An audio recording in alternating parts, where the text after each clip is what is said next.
totoo ba na totally nag-quit na sa showbiz si Jason? Pwedeng siya na lang interviewin mo, kumpare, kasi parang sasabihin na naman ito, ang buhay ko na naman, pinakapayari naman. At ilang beses na rin kayo na chismis na iwalay na kayo dahil nga hindi nakikita nung madalas na pinopost mo siya, puro kayo nilang mag-iina. Hindi ko nang pwede i-deny yan. Kaya ko, ayan sa dito! Sa sobrang galit ko nung time na yun, sinabihin ko ang guard, huwag na huwag mong papasokin si Jason dito ha. Bahala na anong mangyari, basta huwag mapasokin si Jason. Ay sir, pasensya na, hindi talaga pwede pumasok, sabi ni Ma'am Melay, sir. Ha? Ako? Hindi papasokin? Pasensya ka na, sir, pero hindi talaga pwede pumasok. Yun na yan, maawa ka. Siyempre, nag-self-pity ko, bumaba si Mela at Stella. Sabi ko, ay naku, Mela, Stella, huwag kayong mag-alala. Maghahanap tayo ng tatay na laging nandyan. Lalo na pagkasama niyo. Ito kasi sa papiris-piris kasi. Ako naman, gustuhin ko mang makasama sila. Dito naman ako sa Manila, naghanap buhay para sa kanila. Magandang araw. Ano ito, naging si Gasabil? Kung mahusay ang pagkalat at pagsisinop ng ebidensya, lumalaki ang tsansang... De joke lang. Melay Cantiveros Francisco. Ay, Mare, Diyos ko, finally. Salamat, kumpare. Nung una, ang gusto ko, si Jason at si Melay magkaisa. Kasi nakakaaliw sila pag nag-uusap sila. Parang nag-aaway sila pero hindi naman. Oo. Ngayon, ako lang talaga kasi nag-away ulit kami.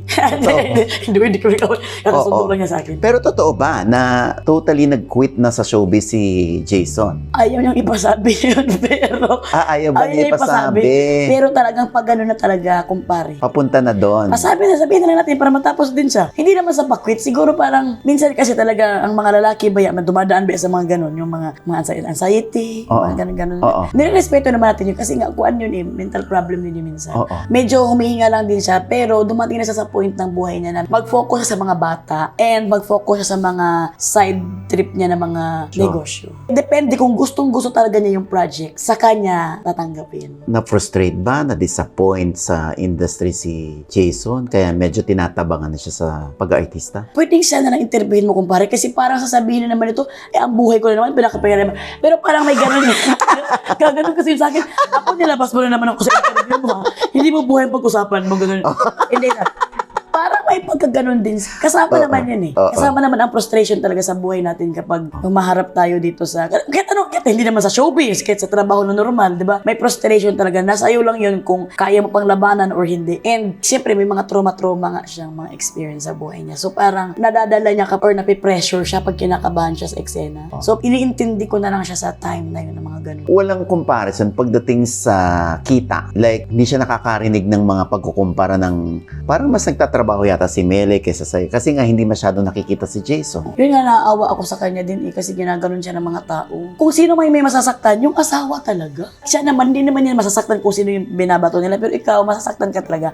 Walang comparison sa kanya. Kasi kung may comparison, matagal na akong umalis sa buhay niya. Ito nga ina-explain ko eh. Kailangan ko pa bang i-explain? Buhay naman natin to. Pero super ako na-amaze nga sa asawa ko. Kasi nga nung una pa kaming nagsama, bago kasi old school siya na lalaki. Unang pinag-awayan namin kung saan kami titira. Eh, syempre ako matigas ang ulo. Titira ako sa Jensan. Sabi niya, ako sa Mindoro, ha? Nag-asawa pa tayo. Sabi niya. So, dapat daw kasi ang babae daw sumunod daw sa lalaki. Eh, siyempre may pagkamatigas ang ulo ko. So, hanggang natapos yung usapan, sige sa Mindoro na lang tayo titira. So, doon siya nagpagawa ng bahay. Doon kami babae. Pangalawa na, doon ako na-amaze naman sa kanya pala is, yung sabi niya, ang pera mo ay sa'yo. Ang pera ko ay sa ako. Ang pera ko ay sa atin. So, doon ako na-amaze. Kasi doon din yung time na wala din ako trabaho kasi nga nagbubuntis din ako. Sa Jensan ako noon. So, na-amaze ako sa kanya kasi bigay talaga siya ng bigay ng pera. Yung sobre talaga. Na-appreciate ba ng mga tao yun? Di ba? Hindi naman na-appreciate. Pero yung mga moments na ganito na may pinagdadaanan siya, meron pa siyang nararamdaman na anxiety na hindi siya makapagtrabaho. Tapos hindi siya makita sa TV. So, ibig sabihin, wala na siyang kwentang tao dahil hindi na siya. Kaya nga mag-asawa kasi nga nagtutulungan. Ito yung ibig sabihin ko dun sa mga marites ba na nagsasabi ng masama against sa asawa ko ba. Kaya talaga ako lang nakakaalam sa sweldo ko. Ako lang nakakaalam at manager ko kung ano pumapasok sa bank account ko. Pero siya, pag may pera siya, hinuhulog niya sa akin. Tapos ako naman ang mag-budget sa amin kung ano lang gusto niyang kunin. Kailangan ko bang sabihin sa mga tao yun na ganun ang asawa ko? Isa yun sa mga dahilan kung bakit talaga na parang syempre nag-stay ka sa asawa mo dahil yung respeto. Hindi man lang siya magtanong. Hanggang hindi na alam ang mga TF ko. Kumpare. Totoo ba? Tanungin mo siya. Wala talaga. At hindi yan magagalit. Tapos may time sa buhay namin na parang humina siya, kumita ng pera nun. Mamatay pa siya na mahingi sa akin. Ay ramdam ko na syempre yung pera niya nasa akin naman. Pero syempre siguro binibilang niya parang paubos na yung pera ko. Kawawa naman yung asawa ko. Eh syempre yung pera ko atin din yun. Pero syempre ako parang na-amaze ako ba na sa tagal ng mga ganun, hindi pa rin siya mag-isip yung pera mo, i-share naman natin. Hindi talaga, wala talaga. Ma-pride. Siguro hindi ko na ma-pride or talagang old school ba na lalaki na ako. Wala dito. Walang problema yun. Parang ganun. Hindi naman ako abnormal na nakipag-asawa ng pamartir ako. Kung walang kwenta yan, aalis na ako sa buhay eh. Pero syempre may mga anak din kami. Kaya wag namang...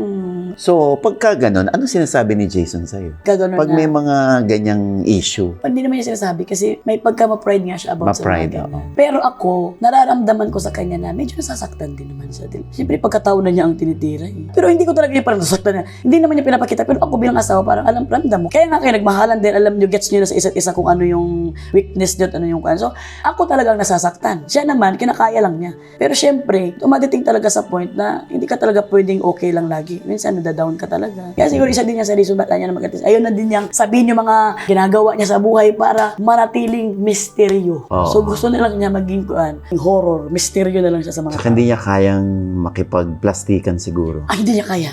At ilang beses na rin kayo na-chismis na iwalay na kayo dahil nga hindi nakikita madalas na pinopost mo siya, puro kayo nilang mag-iina. Hindi naman kasi ako plastic na kung mag-okay kami. Kaya ngayon nakikita niyo, pinopost ko siya kasi okay kami. Pero kung mag-away kami, ipopost ko ba siya? Para ikatuwa niya na, ay, pinost ako ni Isay, parang okay na kami. Hindi. Galit pa rin ako, kaya hindi ko talaga ipopost. Hindi ako pwedeng maging plastic sa buhay ko para lang sa mga marites. At saka normal lang sa mag-asawa na mag-away. Kayo ba ni Jason, meron kayong usapan? O pag nag-away tayo hanggang dun lang tayo Hindi tayo magre-resort sa hiwalayan or ano. Sa ngayon, ganun kami ngayon. Pero nung mga unang away namin, laging hiwalayan. Imposible hindi mapunta sa hiwalayan. Toothpaste lang hiwalay na tayo Bakit napunta sa hiwalayan yung toothpaste lang yung parang may problema, yung ihi lang niya natutulog na hiwalay na tayo. Ganun talaga yan. Hindi ko nang pwede i-deny yan. Kasi ganun talaga kami. Bakit sa toothpaste? Immature kasi. Kung naman yung toothpaste, mahulog-hulog or nasa nakalagay dito yung mga ganun. Tapos hindi naman makita. Kanang kunting bagay lang, hiwalay na agad kami noon. Ang goal kasi, pag ang mag-asawa, ang goal pag nag-aaway, gusto mong saktan siya. Kaya masasaktan siya kapag hiwalay kasi pride ang kwan dyan gusto mo na hiwalayan? Hiwalay na tayo! Ganun yan. At ako, lagi ako nagpapalayas. Talagang, bibig ko talaga. Normal lang sa babae magpalayas ng asawa. Pero bibig mo lang naman yun. Siya naman, tinutuo lagi. Maalis talaga. Lagi ko sinasabi siya, lagi ginagawa. Every away talaga namin. Alam mo kung parang ito, sabihin ko na lang talaga. Kasi tinatawanan na naman namin to ngayon. Last time, pinalayas ko talaga siya. Lagi talaga akong palalayas kasi siya naman, lumalayas din. Kasi ang kuhan kami asawa, pag ikaw ang una nag-walkout, ikaw panalo. Yun ang aming away sa mag-asawa namin. Pero ngayon, medyo nag-mature na kami. Kasi siyempre, ang relasyon nyo pinipili nyo nga isa't isa lagi. Doon mas tumitibay yung relasyon nyo. Ngayon, nagmamature na kami. Pag nag-aaway kami, uwi ka na masyado dyan. Parang, huwag mo na patulan. Huwag mo na patulan. Hindi na rin niya ako pinapatulan. Ganun. Pero may isang away kami talaga, pinalayas ko to. Nag-away kami, ganun talaga. Tapos nakaganon yung ako. Gumanon siya, tignan mo ako! Sabi niya, hindi ko siya titignan. Pumunta siya dito sa tinitignan ko. Nakita ko na yung mukha niya. Tignan mo ako. Sabi niya, gumanon ulit. Pumunta ulit siya dito. Tignan mo ako. Alam mo, matik akong tumawa. Pagtingin ko dito, kung pupunta niya dito, kung tumawa ako, magwawala. Kasi sobrang galit. Seryoso sa galit niya Sabi ko, lumayas ka dito! Wala na ako. So, lumayas siya. Tapos alam mo, mga isang buwan siya hindi umuwi. Sa Mindoro lang siya. Siyempre, tinatanong ko rin, saan kaya siya? Stalk niya ako. Sa sobrang galit ko nung time na yun, sinabihin ko ang guard, huwag na huwag mong papasokin si Jason dito Bahala na nung mangyari, basta huwag mong papasokin si Jason. Okay, ma'am. After 1 month, kailangan ni Mela ng parents sa school. So, pinamessage ko, humupa na yung galit ko Tsaka, nawala na rin yung galit ko. Parang, sabihin mo na ako ni Mela. Kasi naka-inhale na rin, exhale na rin. So, umuwi na siya. Parang nakakaramdam din siya kasi nga, pag galit pa ako, hindi rin siya uuwi. Kasi magkaganon gulit kami. So, parang, alam mo, uuwi. Hindi ko nabawi dito sa guard na huwag mong papasukin. Itong guard din namin may kaunti din. Hindi niya pinapasok si Jason. Alam mo, madaling araw kasama yung nanay niya. Bibib, sabi niya ko, ay, pasok na kami. Sabi, ay sir, pasensya na, hindi talaga pwedeng pumasok. Sabi ni Ma'am Melay, sir. Ha? Ako? Hindi papasukin? Pasensya ka na, sir, pero hindi talaga pwedeng pumasok. Yung nanay, maawa ka, taing-taing na ako, papasukin mo na ako. Papasukin mo na kami. Hindi talaga pwede. Kakaiba din yung guard namin, pero na-amaze ako kasi hindi talaga niya pinapasok. Mabuti hindi na wala si Jason. Umatras lang, nagsugo sila ng nanay niya. Kasi taing-taing na ang... Ito, madaling araw kasi sila dumating kasi ganun ang biyahe niya para walang traffic. Di kami tulog ba kami? Gising ko, 20 missed calls ang guard. Ma'am, hindi ko pinapasok. Ha? Ba't nakalimutan kong bawiin sila? Ba't hindi mo pinapasok? Maawa ka! Kaya minasig ko na si Mami C yung yanan ko. Pumasok na kayo, Mami C. Sorry ha. Hindi ko kasi nabawi. Alam mo, imbes na sobrang tawang-tawa ako. Grabe na lang, mag-imagine ko siya ngayon. Kaya after nun, talagang hindi na din siya naglayas. Kasi baka hindi siya papasukin. Nung nag-i-okay na kami, sabi ko, Papa, hindi ka managalit na hindi ka pinapasok ng guard? Ang sagot naman niya, hindi ako nagalit, na-amaze ako dahil kung ano yung inutos mo, susundin niya. So safe kayo dito. Sabi niya ko, okay. Kasi akala ko naman magalit siya. Ibig sabihin, malawak talagang pag-isip ng asawa ko din. Pag naglalayas siya, alam mo kung nasaan siya.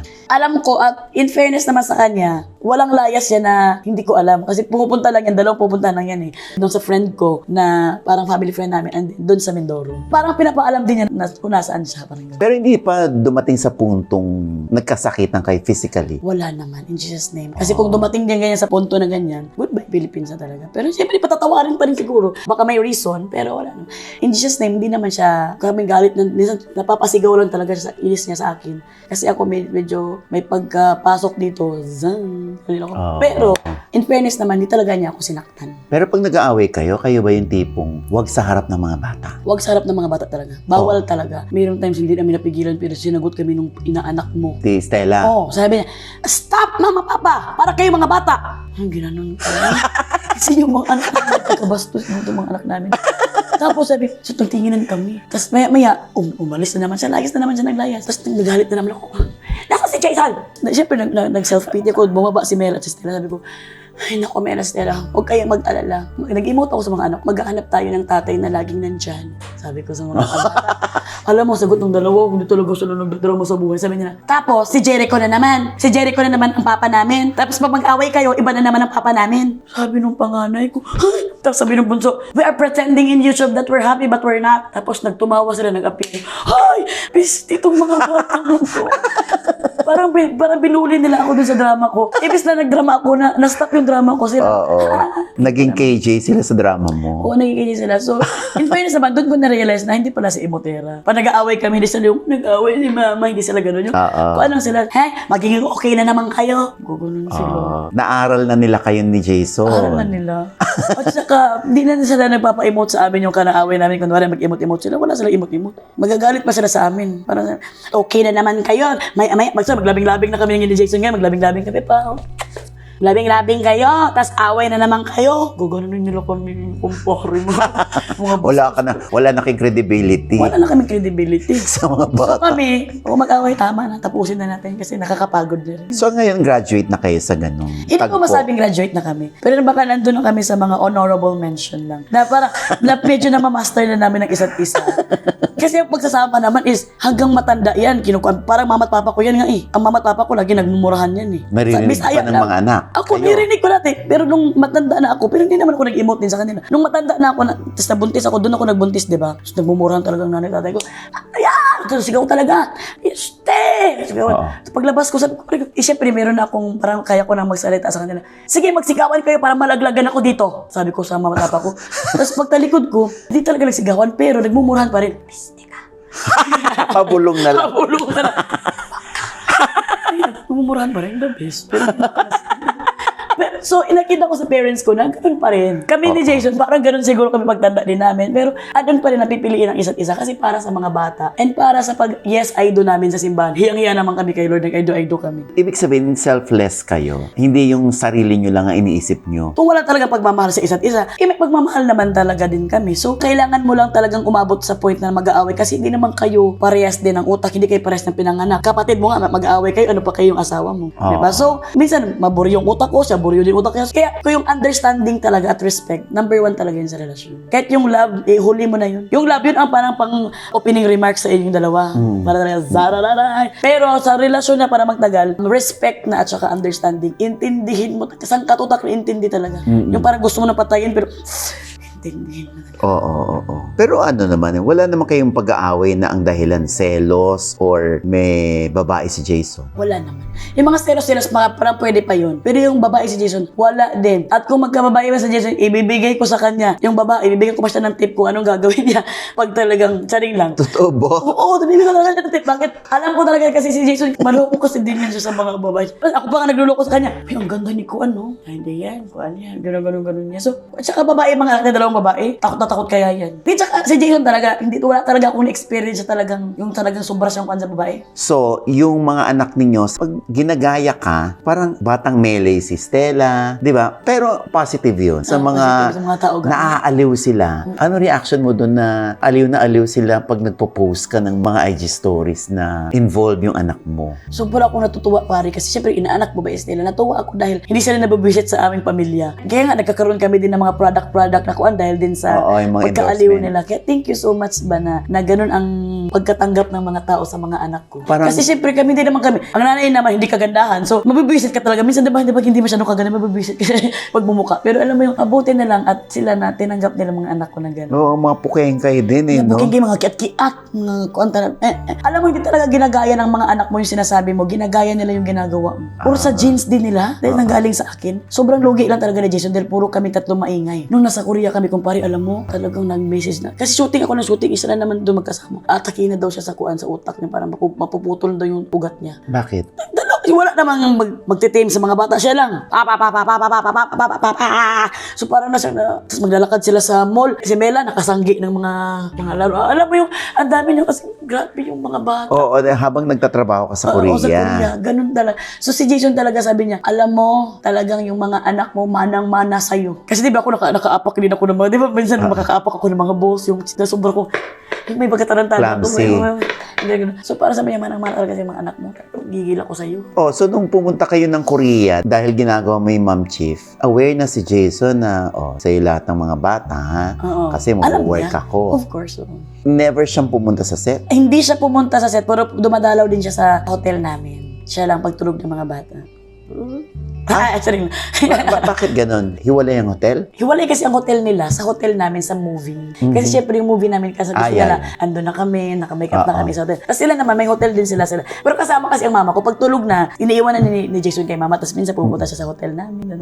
Labing-labing din, tapos minsan bumabalik din siya. So yung alamat ng Mom Chief, paano ka kinonsider para sa role? At bida pa? Ito na kumpari, hindi ka talaga makapanid. Ito talaga, dito ako naniniwala talaga na God moves in mysterious ways. Kasi itong movie ng Mom Chief, napag-usapan lang to ng dalawang magkaibigan, yung aming boss sa Pulp Studio na si Inang Reyna. Inang Reyna ang tawag sa kanya ng mga K-pop scene kasi siya ang nagdadala ng mga nagko-concert ng mga Korean pop idols. Kaya Inang Reyna kasi i-request mo lang, dadalhin niya. Ito naman si Madam Kring, best friend ni Inang Reyna at yun ang director namin sa movie na ito. Siya din ang nag-host ng mga lahat ng mga K-pop. Ngayon, isang gabi lang nila napag-usapan, tapos tawang-tawa sila kasi K-pop fanatic din silang dalawa eh. Napag-usapan lang nila na, huy, paano kuya ako may police tapos K-pop fan pala. Tapos ganito hanggang parang yung character na yon binase nila sa isa't isa. Hanggang nakabuo sila ng isang storya at ang naisip ni Inang Reyna, wala nang iba ako. At hindi naman kami talagang magkakilala. Alam mo kung saan lang niya ako nakita kumpare? Sa graduation ni Mela 7 or 6 years ago.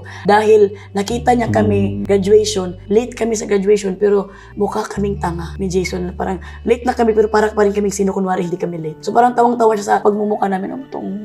Parang ito parang nakakatawa. Parang naalala niya ako habang nag-uusap sila. Ito ang first movie ng Pulp Studio sa akin pa talaga. Kinuhan. Ikaw pinagkatiwala. Pinagkitiwala kaya sobra akong nahiya. Kinontak niya si Miss Bernadette Allison kasi yun ang best friend din ni Inang Reyna. Kontakin mo sa Instagram. Minessage ako ni Inang Reyna. Melay, can we, ikaw ang movie ko, ikaw ang video.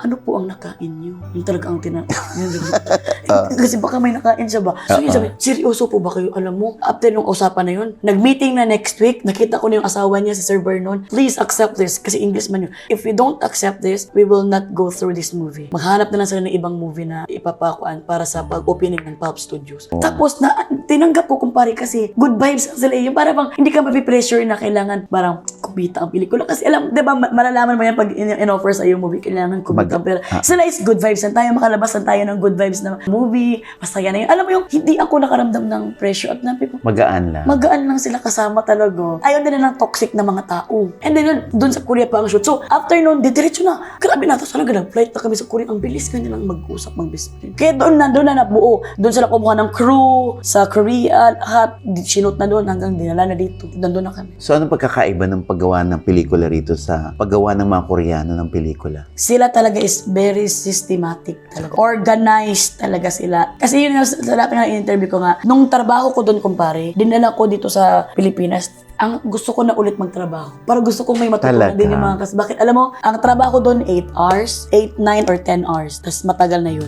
Hindi ka na pwede lumagpas doon. Ganon sila. Kapag lumagpas ka doon, kailangan mong kausapin lahat. Kung meron ka pa isang sequence na hindi nagawa, kausapin lahat. Kahit isa lang hindi pumayag, utility, hindi pwede idiretso yan. Kasi nirerespeto nila ang karapatan ng bawat isa. Talaga? Ganon. At aside from that, sobrang ako na-amaze talaga pag kinukwento ko to kasi na-proud ako sa kanila. Hindi ba ang movie sa atin dito, commercial lang naman yung may parang picture na kuan sa atin dito. Sa kanila, movie. Ganon para sa kanila kaselan. Kailangan meron ka talagang kuan para hindi na magtatanong yung cameraman sa lightsman. Hindi na rin magtatanong yung director sa kuan kasi napagmitingan na nila na ito yung shot. Galing. Ito pangalawang shot. Kung may gusto kang idagdag, sabihin mo ahead kasi gagawin. Hindi sila nag-uusap yung parang, kunin mo yung kuan, kunin mo yung ganito. Wala. Titingnan na nila. Next. Ito lang, sabihin. Ayusin nila agad yung lights. Tapos masailan talaga sila. Tapos kunwari yung mga mukha nila may mga pimples dito, may patch agad sila nang nalalagay. Alam mo yun? Kompleto. Tapos may mga gloves sila. Kasi dito pa sa atin, di ba maawa ka kung tayo ng mga artista at pack up na tayo, tapos nakikita natin yung mga utility, nakachinelas na, tapos parang antok na naawa ka. Totoo. Di ba tayo, sa kanila hindi ka maawa. Glass skin pa mga piste. Mas glass skin pa sa'yo. Hindi ka maawa na magkaroon sila ng mga, yung mauna kami mapack up, sila huli. Di ba tayo naawa tayo sa kanila dahil huli mapapack up yung mga staff. Hindi ka maawa dahil bakit? Para silang trabaho kami. Pero ang gwapo pa rin nila tingnan. Para silang mga opa na parang gustong-gusto nila yung trabaho nila. Fresh pa rin. Fresh pa rin siya. Kami namang artista ni Alora na lamog na yung mga mukha namin first eksena na parang lamog na. Hanggang huli sila talagang hindi talaga. Na-amaze sila. Ito pa pinaka-na-amaze ko dahil grabe sila ka-dedicated sa work nila dahil sabi ko. At saka walang tent doon kumpare ha. Kasi sa 8 hours na shooting, nandun na yung lunch. So, kailangan nakatayo ka talaga active kasi alam nyo na gagawin eh. Namitingan nyo na gagawin. So, didiretso. Organized. Okay, now good take. Next. Ganun agad sila. So, sabi ko, alam ang lunch doon. Restaurant. Binibigyan nila ng importansya ang kain. Dahil sa 8 hours nila, grabe ang dedication nila, nakatayo lang sila. Sa restaurant sila kakain. Pati nga kami, restaurant na amaze kami na, huh? Hindi pack lunch. Hindi. Noong dinala namin sila dito, pack lunch na. Sabi na, parang nagutom. Parang tingnan lang ata yung sabi nung isang Korean, finish? Parang gumana. Na-amaze sila. So doon, tapos nag-feeling pa ako doon sa isang lalaki, sabi ko, sa isang crew, sabi ko, I will give you drinks. I will buy you. What you want? So no, we have free. May free para silang umaga at saka hapon na drink.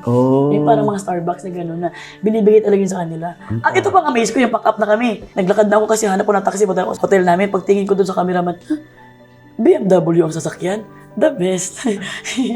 yung artista ka sa amin, di makabili ng BMW. Yung kanila, cameraman. Amazing. Talaga? Na-amaze talaga ako. Siguro binibigay talaga sa kanila yung sakto na kuhan talaga sa kanila doon. And then, ito ba naka-amaze ko? Nakatayo lang. Yung mga kasama namin, sila Dojian, sila Lisonggi, nakatayo, nakaupo lang yun ha. Eksena go na, walang 10-10. Aaksaya ka pa ng oras, 8 hours na lang shooting nyo. Aaksaya ka pa, tatawag mo pa sa 10. Naglalakad pa. Ay, talaga. Sa kanila nakaabang na dyan. Na-amaze nga ako. Sabi ko nga, alam mo, mabilis pala ang work kung ganito. So, in 8 hours, ilang eksena? Tapos na. Hindi kasi sila kagaya sa atin na ginagawang, yung imposible talaga ang gagawin posible. Hindi. Tatlong sequence, 4 na sequence isang araw, magagawa natin yan. Hindi sila yung sa atin, 8 sequence isang araw. Mamatay-matay na lahat ng tao. Talagang, kasi uubusin ng lakas mo yung ilang hours mo na magtatrabaho eh. So why not 8 hours ka magtrabaho, pero pukpukan? Para pag tapos, hindi na nang fluctuate yung energy mo. Yung assistant director namin doon na babae is assistant director ng Crash Landing on You. Oh. Umulan kasi eh. So, na-amaze ako na. So, nag-tent kuha mo na kami sa open tent ba? Sumilong na lahat. Sumilong kasi, no? Tapos yung babae yung assistant director. Sabi ko, Zara, sit. Sabi ko, sit. Ginawa namang aso, no? Zara, sit. Sabi ko sa kanya, no, we will stand because our boss is standing. Kasi yung DOP nila nakatayo. Pero kami, makabuka ka pa kami. Yung director namin nakagano'n. Bawal pala yung dito. Ganun sila kuhan sa respect nila. Grabe pala sila talaga sa respect nila doon. Na-amaze talaga ako. Tsaka yung mga camera nila doon, talagang remote control. Ba't wala ng cameraman dito nagtitingin sa camera dito kasi parang traveling seat ba? Wala ng cameraman. Andun pala ang cameraman, nagpindot-pindot lang. Remote control lang kanilang camera. Ate dito, hanapin, nagkagaroon ko.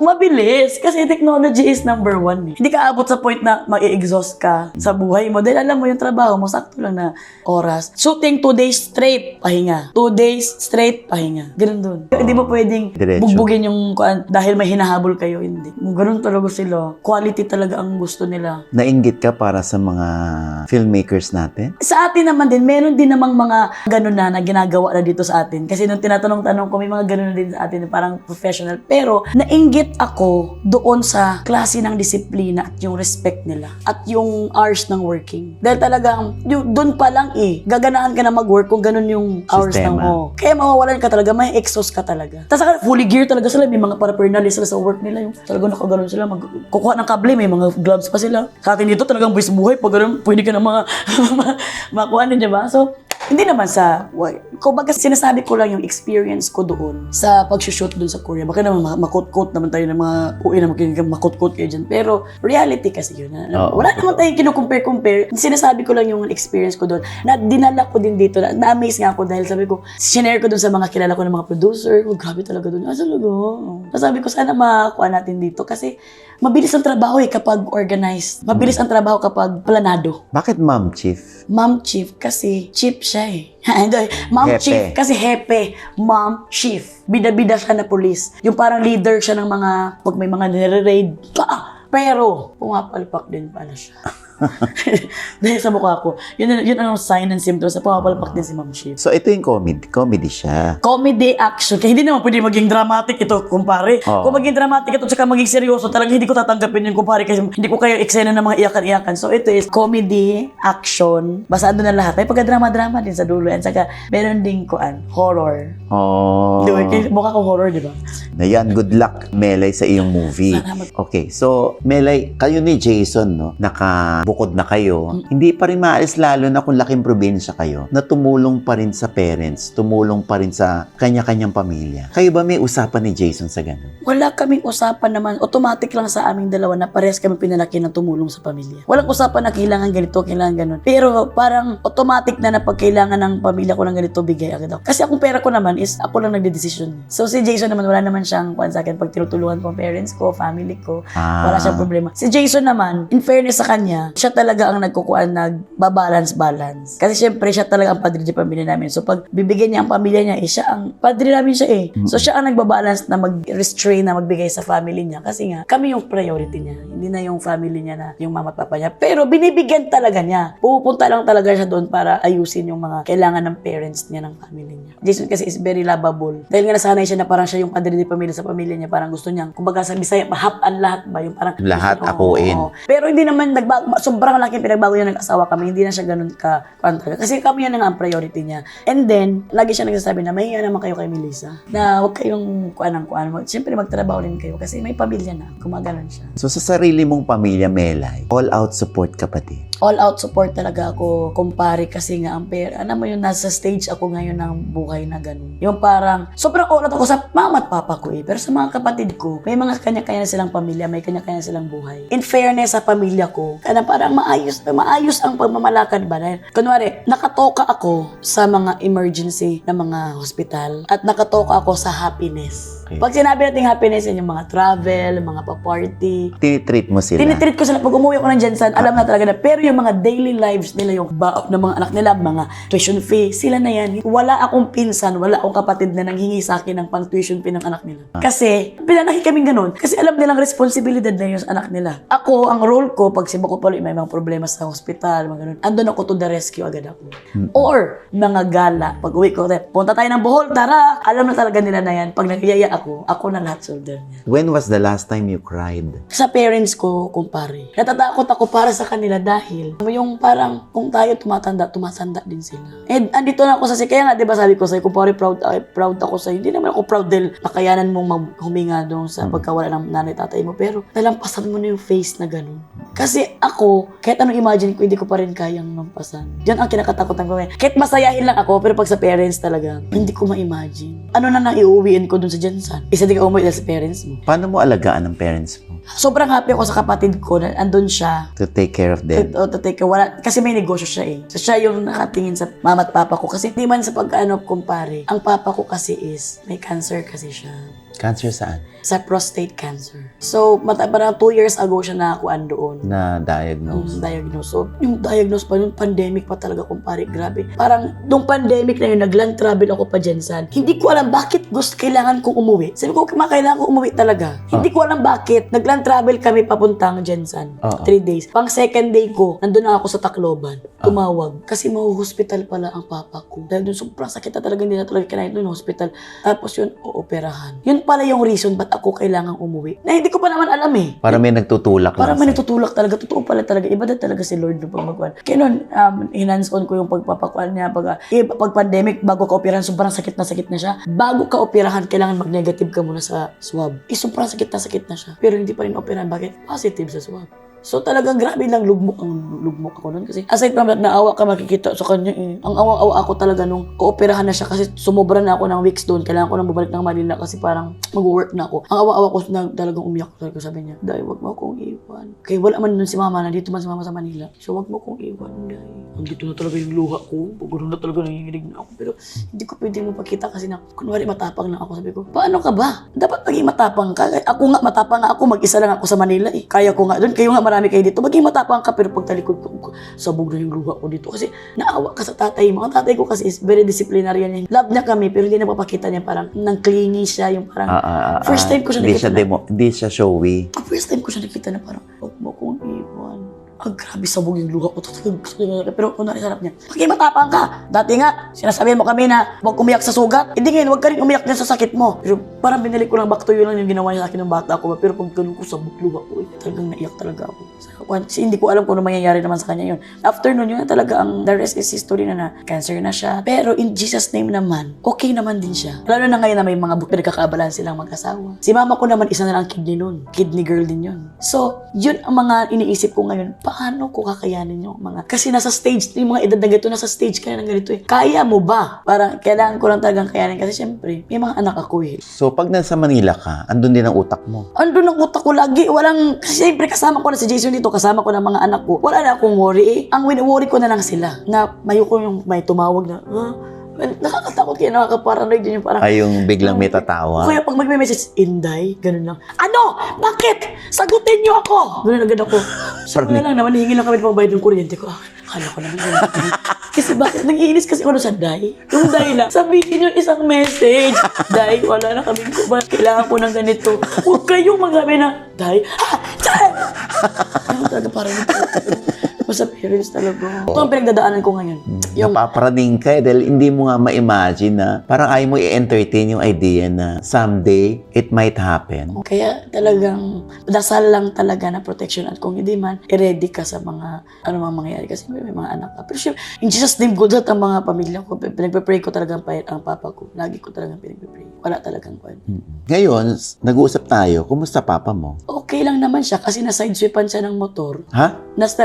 Unang nangyari sa kanya, nahulugan siya ng kwan. Pumunta yung martilyo sa mukha niya. Day 2, na-sideswipan siya sa motor dahil bibili lang siya ng bitsin. Sa sobrang sigurong pag-emotional niya, siguro sa pagkakakanser niya. Hindi na niya alam na may paparating na motor, na-sideswipan. Ganon. Tapos, nag-sorry sa kanya, duguan ang dito niya. Kaya pala ng mga last week, parang hindi ako mabalisa ako. Bakit parang hindi ako makatulog? Ano nangyari? Sinikret nila sa akin. Nung umuwi ako dahil nag-mall show ako sa Jensan, doon na sinabi. The best sila. Kaya sabi ko, bumili na lang kayo sa mall ng bitsin. Ba't kayo bumibili pa sa harap? Tumatawid pa kayo ng highway. The best. Sabi, minsan na nga kayo tumawid, nag-sideswipan pa kayo. Grabe naman tayo eh. Oh, tinan mo yan. So, akala nila si Mela ang saya-saya lang ng buhay, di ba? Dahil para kikay-kikay ka, pero ito pala yung pinagdadaanan mo. Ayoko kasi mag-open naman sa mga tao sa mga pinagdadaanan. Kasi lahat naman tayo may pinagdadaanan. Gusto ko good vibes lang ang ma-share ko sa kanila. Kasi parang deserve naman nila maging masaya. Pero at least alam na nila na behind that smiles, di ba? Meron ka palang, may baon ka pala, may karga ka. Yun talaga ang parents talaga. Kaya kayo, habang buhay pang parents nyo, mahalin nyo na talaga, no? Kasi, lalo na pagkasama nyo,